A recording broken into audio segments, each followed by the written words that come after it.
Hi, it's Lerald, and Path of Exile 2 is hard. Now that we've finished the campaign and made some decent progress into re-clearing it, this seemed like a good moment to give some tips that can hopefully help anyone who is struggling at all with this admittedly very difficult campaign. Then after that, I'll give a quick update on my Chonk and the plans I have for finishing the campaign and transitioning into maps. So let's get into it, but first, like and subscribe. Okay. So first things first, I kind of want to just briefly address the difficulty of the game, beyond just saying that it's hard, and kind of help make sure that people are in the right headspace for playing PoE 2. Consider this a bonus tip right off the top. PoE 1 was a game about finding clever solutions to complex problems with your build, bosses, map affixes, that kind of thing.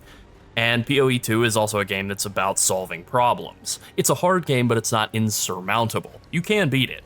It just isn't going to be easy.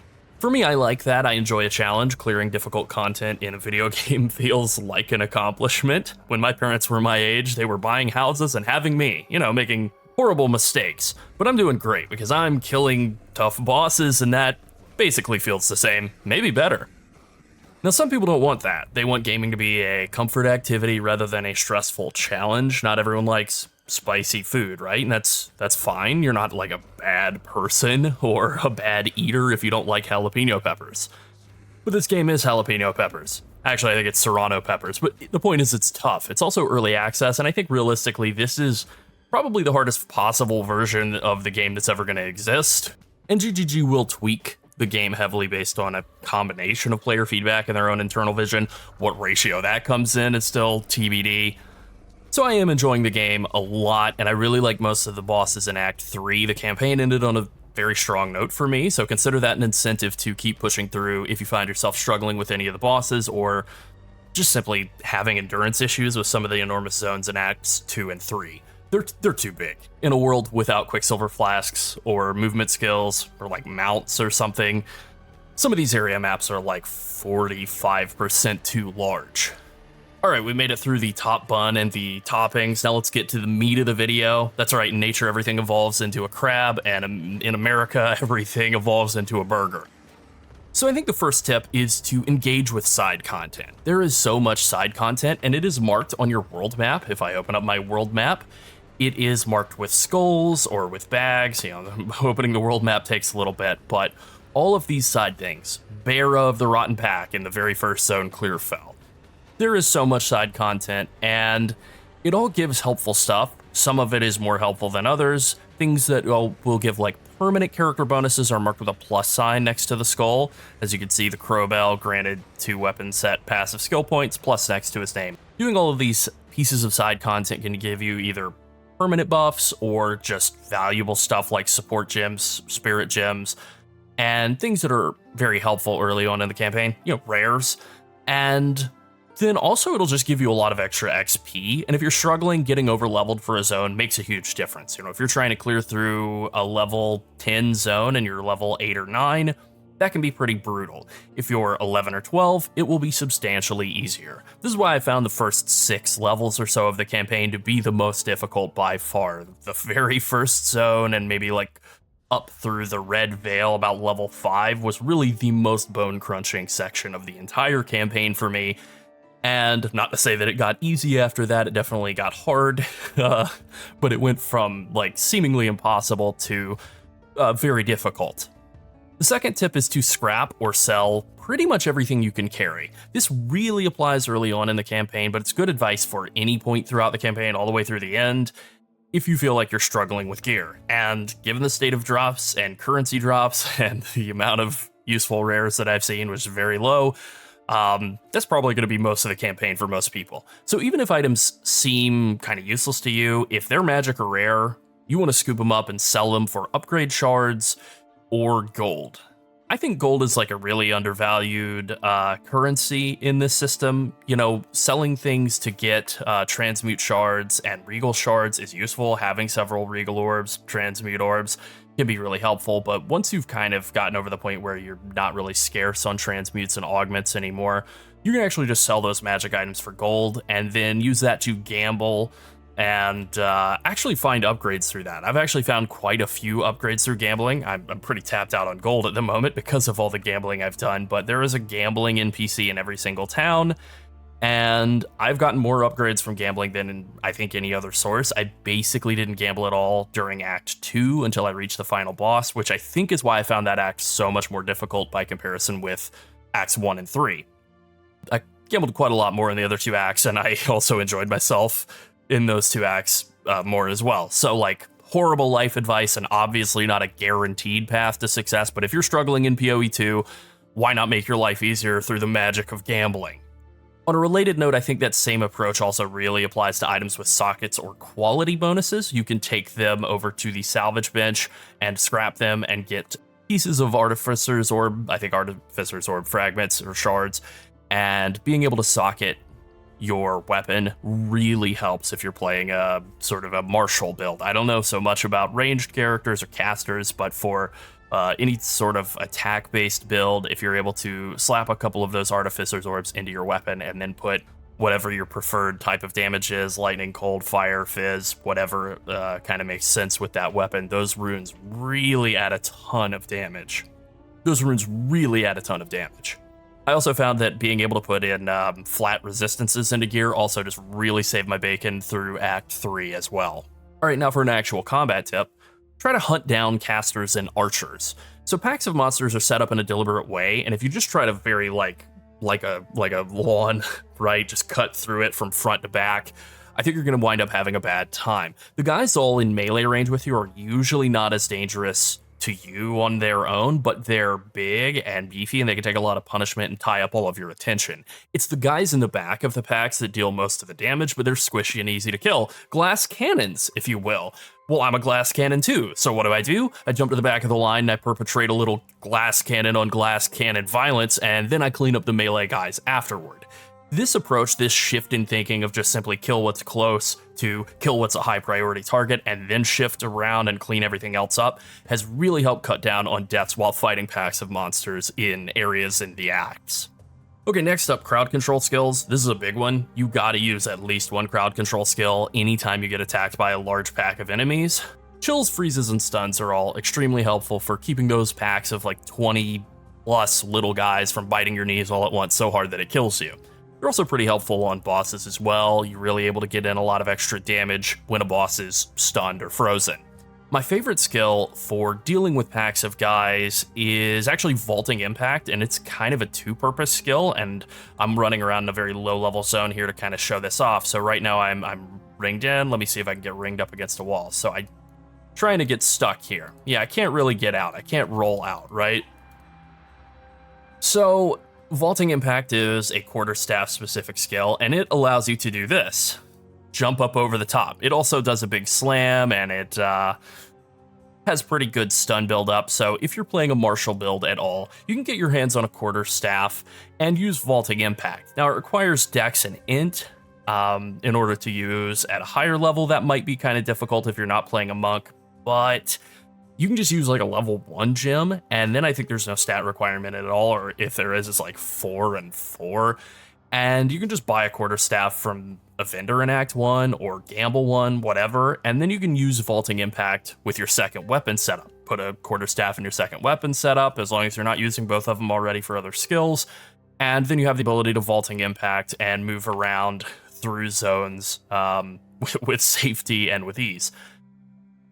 Now, I've spent a lot of time, I like to call it kind of roll vaulting. I spent a lot of time like moving through maps or through areas doing this when I'm just trying to like get away from stuff, and it works really, really well. This skill is very well made, I have to say. It will not travel through like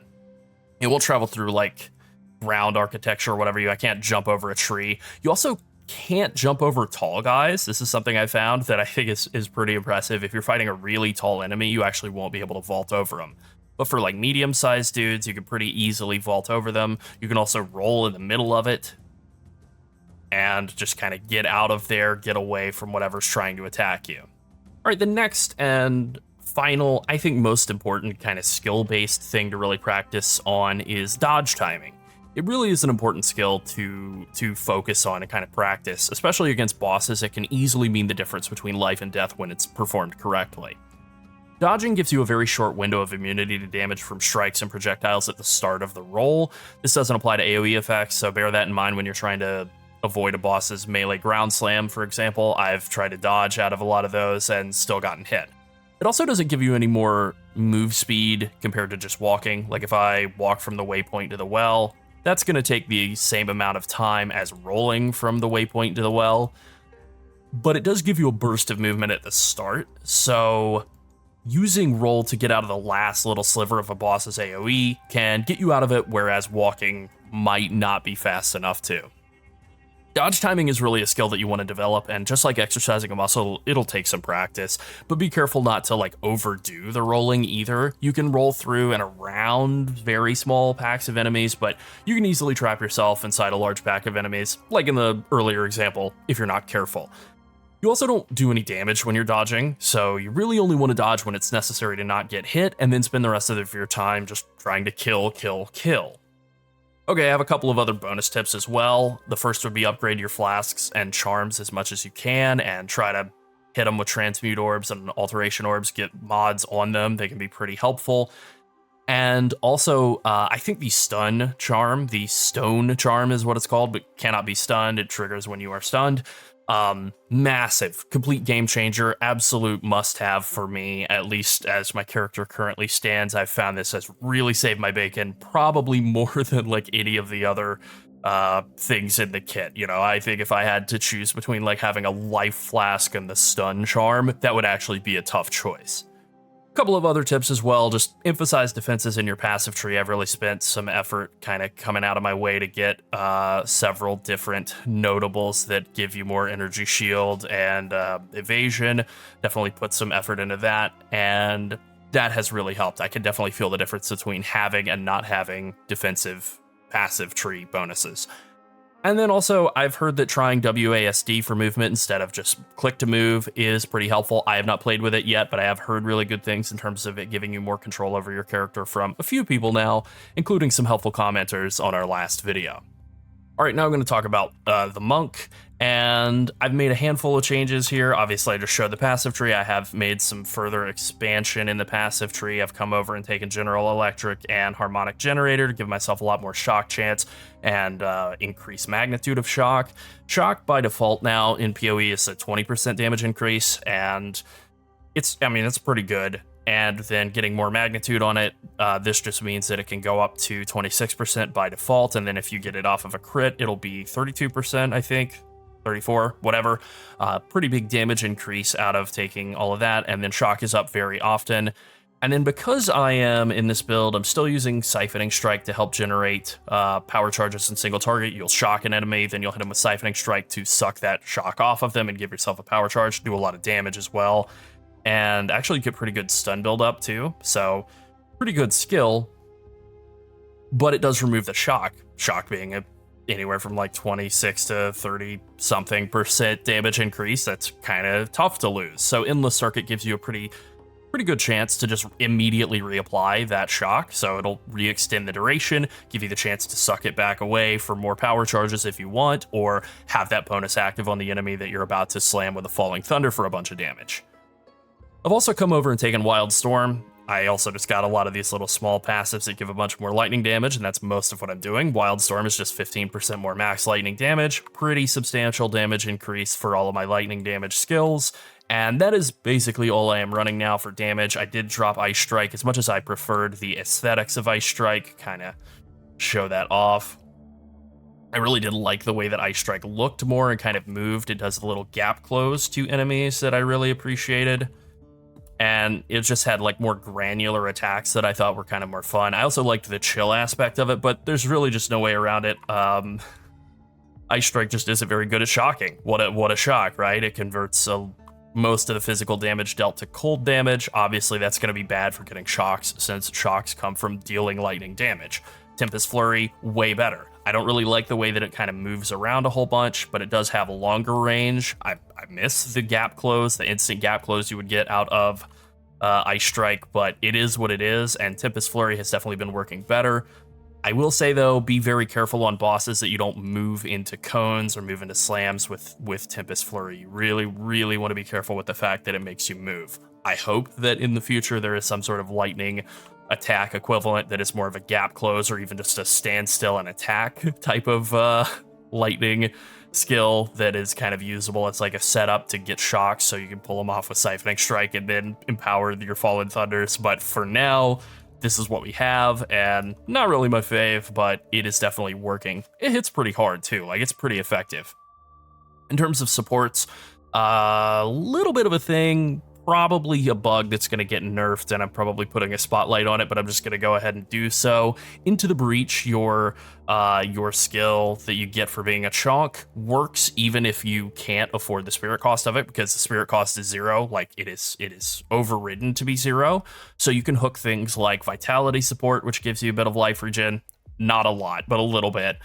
Precision for a little accuracy rating, and clarity for more mana regen. You can hook all of those in, and even though they have spirit increase effects to them, it's just not doing anything. It's still working. I'm still getting the buffs. They are definitely still working on my character, and I'm still able to get a bunch of other 3 other reservation auras here that I have all working, even though I am technically over the spirit cost. Again, feels like a bug, probably going to be fixed, but maybe not. Maybe it's actually a clever use of game mechanics, and maybe it's an intended power component of what is admittedly an ascendancy that you do kind of have to work to really maximize value.